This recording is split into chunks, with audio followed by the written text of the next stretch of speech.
Hi, buddy. We can start out by saying, it's a great night of hockey here. A terrific Division II North game, and the first one with Lincoln Sudbury holding on to great game. Great game. Marblehead their first loss of the year, and a couple of great teams, and either one would be a fitting representative of the North to square off with Medfield this week. But Lincoln Sudbury got it done.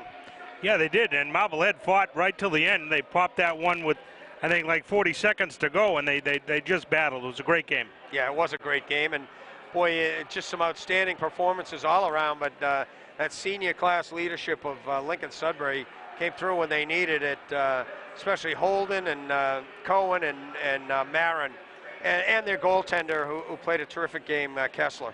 Yeah, I was going to say both goaltenders actually played well. Yeah, Cunningham for Marblehead was outstanding as well. Absolutely. But it's nice when you've got Hal Gill on the bench, too. That helps. Well, Hal Gill, he's not Bob Jackson yet, but he's learning. And congratulations to Bobby Jackson for a terrific job as head coach of Marblehead. Sure, absolutely. Unbelievable job in his 10th year over there, and a great program every year. And Bobby Jackson does a great job. And of course, Hal Gill, as you said, his first year, and they're going to want this out of him every year now. His first year, and he takes the team to the Garden. Absolutely, he does a great job, and coming from the Merrimack Valley and dual county leagues, and they play a great schedule, and when they go up and play the crossover games, they play some Division I teams, and I think that makes them stronger. And obviously, they proved it tonight. Yeah, that point was brought up. My color analyst, Mike McNamara, who gets deep.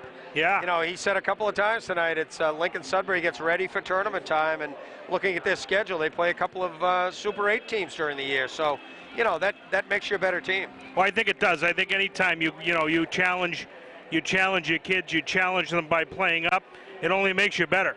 Absolutely.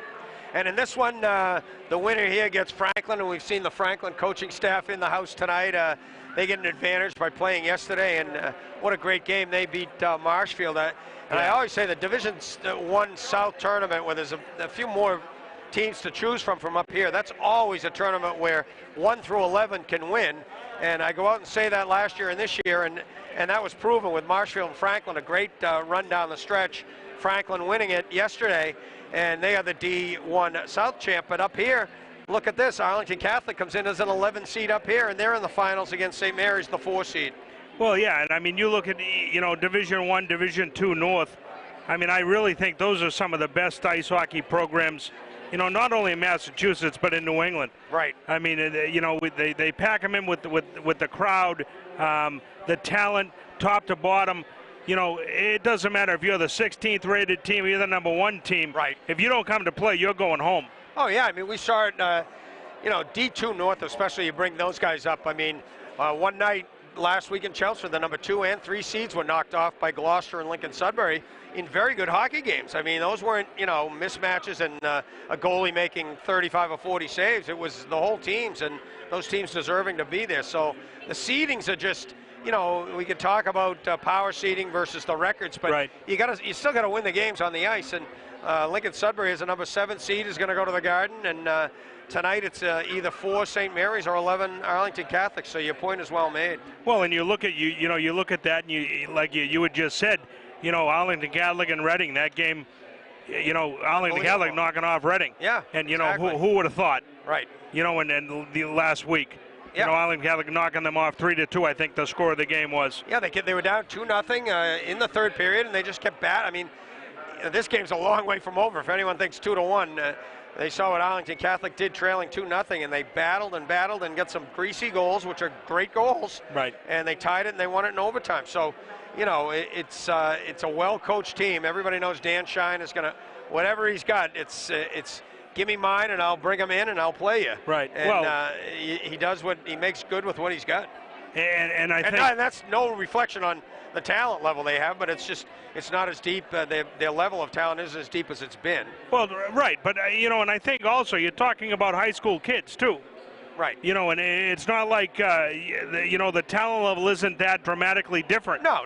And by no means, please, I'm not insulting Arlington Catholic. Right. I'm just saying they've had more name players before, and sometimes that works to your advantage. The kids without the names are able, early in the year, are able to get more ice time, and you've seen kids develop on that Arlington Catholic team, and they're a much better team now than they were 5, 6, 7 weeks ago. Well, there's no Paul McNamara's on the ice. Thank God for Coach Shine. You can only carry 4 lines. You don't need a 5th line left wing.